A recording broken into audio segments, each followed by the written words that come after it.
United Nations રેઝિડેન્ટ coordinator Stefan પ્રિસ્નરે પાટણના ઐતિહાસિક અને સાંસ્કૃતિક વારસાની લીધી મુલાકાત. યુનાઇટેડ નેશન્સ રેઝિડેન્ટ કોઓર્ડિનેટર યુએનઆરસી સ્ટેફન પ્રિસ્નર આજે પાટણ જિલ્લાના પ્રવાસે આવ્યા હતા. પ્રવાસ દરમિયાન તેમણે પાટણની વિશ્વવિખ્યાત સાંસ્કૃતિક અને ઐતિહાસિક ધરોહરની મુલાકાત લઈ તેની વિશેષતાઓ અંગે માહિતી મેળવી હતી. પ્રિસ્નરે સૌપ્રથમ પાટણના પ્રખ્યાત પટોળા હાઉસની મુલાકાત લીધી હતી.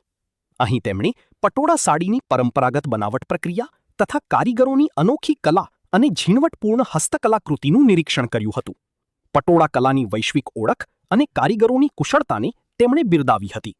ત્યારબાદ તેમણે યુનેસ્કો વર્લ્ડ હેરિટેજમાં સ્થાન પામેલ વિશ્વવિખ્યાત રાણીની વાવની મુલાકાત લીધી હતી. રાણીની વાવની અદ્ભુત શિલ્પકલા, કોતરણી અને સ્થાપત્ય કળાથી તેઓ પ્રભાવિત થયા હતા. મુલાકાત દરમિયાન તેમણે રાણીની વાવના ઐતિહાસિક મહત્વ અંગે માહિતી મેળવી હતી.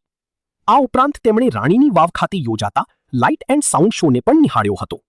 પાટણના ઐતિહાસિક વારસાના જતન અને સંવર્ધન માટે કરવામાં આવતી કામગીરીની પ્રશંસા કરી હતી.